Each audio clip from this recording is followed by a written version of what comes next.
হাজিদের সংবর্ধনা ও ইসলামিক সাংস্কৃতিক অনুষ্ঠান অনুষ্ঠিত হল বিরার জয়পুল মেঠো পাড়ায়। আয়োজন করে স্থানীয় সমাজসেবী আল হাফজু মোহাম্মদ রেজাউল ইসলাম। এদিন স্থানীয় মাদ্রাসার হাফিজ, মাওলানা, কারি ও ইসলামিক স্কলারদের বিশেষ সংবর্ধনা দেওয়া হয়। উদ্যোক্তারা জানিয়েছেন, এদিন প্রায় 100 জন হাজিকে সংবর্ধনা দেওয়া হয়েছে। ইসলামিক সাংস্কৃতিক অনুষ্ঠানের প্রধান আকর্ষণ ছিল গজল ও কিরাত প্রতিযোগিতা। প্রতিযোগিতায় সফল প্রতিযোগীদের উমরা হজের প্যাকেজ দেওয়া হয়েছে। প্রায় 1000 মাদ্রাসার ছাত্র এবং জাতি ধর্ম নির্বিশেষে সমস্ত দুস্থ মানুষকে শীত বস্ত্র বিতরণ করা হয়েছে। এদিনের অনুষ্ঠানে উপস্থিত ছিলেন পায়ে হেঁটে হজ সম্পন্নকারী কেরলের বাসিন্দা তথা ভারতের গর্ব আলহাজ শিহাব চাতুর, চিস্তি গোলাম আম্বিয়া দস্তগীর, মনিরুল আমিন, পীরজাদা কাসিম সিদ্দিকী, ইমরান আলী শাহ সহ বিশিষ্ট হাজিরা। এদিন পায়ে হেঁটে হজ করার অভিজ্ঞতা বর্ণনা করেন শিহাব চতুর। সকলকে ভালো কাজ করার আহ্বান জানিয়ে তিনি বলেন, আপনারা সবাই ভালো মানুষ হন। আমরা ভালো কাজ করলে আমাদের পিছনে যারা আছেন তারাও ভালো কাজ করবে, আমরা ভুল করলে তারাও ভুল করবে। মাহফিলের আয়োজক আল হাফজু মোহাম্মদ রেজাউল ইসলাম বলেন, এই ইসলামিক জলসা আমাদের বংশ পরম্পরায় হয়ে আসছে। আমার আমলে 12তম বর্ষ মাহফিল। 100 জন হাজিকে সংবর্ধনা দেওয়া হয়েছে।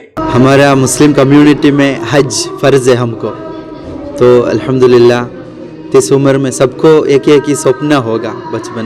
बचपन से मेरा एक सपना है, वो सपना पैदल चल के मदीना मक्का जाना है।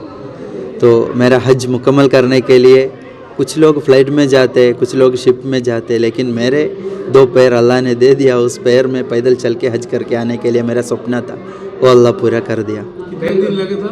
1 साल 17 दिन लगा।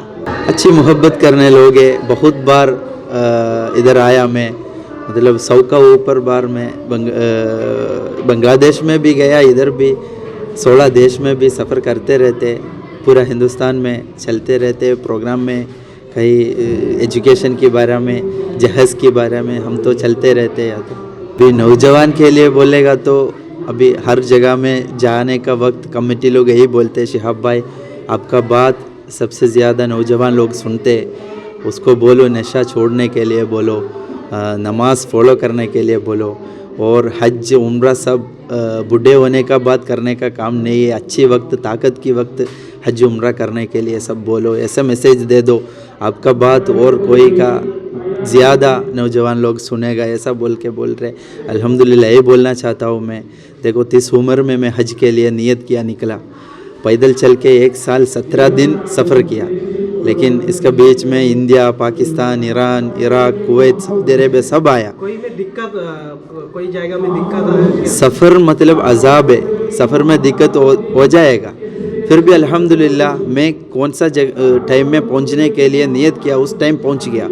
इसके बीच में पाकिस्तान की बॉर्डर में 4 महीना 8 दिन रुक के रखा, फिर भी अल्हम्दुलिल्लाह हमारा काम अल्लाह पूरा कर दिया। किस लिए रुक के रखा है? वीज़ा के बारे में, वीज़ा तो टूरिस्ट वीज़ा मिला पहले, लेकिन ट्रांसिट वीज़ा देना पड़ेगा। टूरिस्ट वीज़ा में एंट्री करेगा तो वीज़ा ख़त्म होने का पहले वापस आने के लिए बोला। मैं 4 महीना 8 दिन सब्र किया, सब्र तो करना है, सब्र किया। इसके बाद एंट्री दिया, अच्छा से सफ़र पूरा कर दिया, हज करने दे दिया। सऊदी गवर्नमेंट मेरा हज फ्री दे दिया। फिर मेरे हज के पैसों से मेरा अम्मी को लेके जाके उसी साल 7 हज किया। अल्हम्दुलिल्लाह अच्छा था सफ़र। বাৎসরিক একটা অনুষ্ঠান, এটা আমাদের পূর্বপুরুষ থেকেই হয়ে আসছে।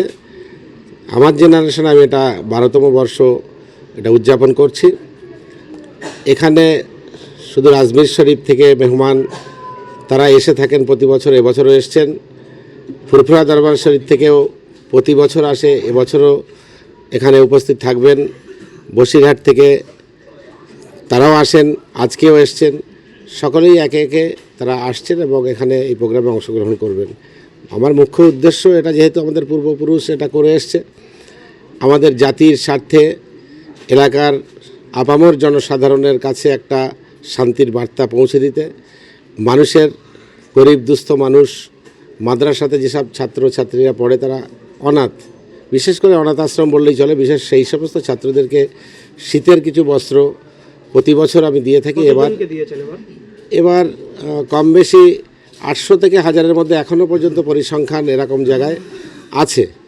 না, কেরাত এবং গজল দুটো প্রতিযোগিতার ভিতর থেকে বিচারক মণ্ডলী সিদ্ধান্ত নেবেন 3 জন ব্যক্তিকে সমানভাবে তাদেরকে সম্মানিত করা হবে। 3 জনকেই ওমরার প্যাকেজ দেওয়া হবে এবং সেই প্যাকেজটা আমরা একটা কাফেলা নিজেরা তৈরি করে আমরাও সেই কাফেলার ভিতরে থাকব এবং এই অংশগ্রহণকারী যারা পুরস্কৃত হবেন, প্রথম, দ্বিতীয় এবং তৃতীয় স্থান অধিকারী, তারা আমাদের সঙ্গেই ওমরা করবে। কতজন হাজিকে সংবর্ধনা দিলেন?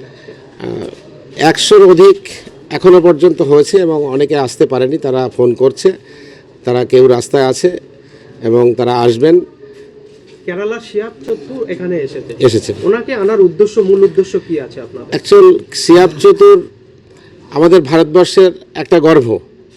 জাতি, ধর্ম, বর্ণ নির্বিশেষে আমরা যখন সব ধর্ম আমরা মানি, সবাই যে যার মতো উৎসব পালন করি। শিয়াব এমনই একটা ব্যক্তি, যে ব্যক্তিটা আমাদের মুসলিম উম্মাহ বা মুসলিম সমাজ থেকে কেরালায় জন্ম নিয়েছেন ঠিকই, সে আমাদের যে ঘর, আল্লাহর ঘর বলি আমরা, কাবা বাইতুল্লাহ, 6টি দেশ পায়ে হেঁটে 340 থেকে 42 দিন অক্লান্ত পরিশ্রম করে সৌদি আরবের বুকে মক্কা শরীফে পৌঁছেছেন। এটা একটা ইতিহাস সৃষ্টিকারী। এই যুগে বর্তমানে মডার্ন টেকনোলজিতে অনেক ব্যবস্থা আছে। আজকের দিনে যে 6 ঘন্টা 6.5 ঘন্টায় হাজিরা পৌঁছে যাচ্ছেন, সে কিন্তু 342 দিন পায়ে হেঁটেছেন। এটা তার একটা ভিশন এবং তার একটা ঈশ্বরের কাছে চাওয়া বা আল্লাহর কাছে চাওয়া। এই মজলিস থেকে প্রথমেই আমি ঘোষণা করেছি, আমরা যে জায়গাটা বসবাস করি, এই এলাকাটা হিন্দু, মুসলিম, জৈন, খ্রিস্টান সমস্ত সম্প্রদায়ের মানুষ আমরা একত্রিত হয়ে আমরা বসবাস করি।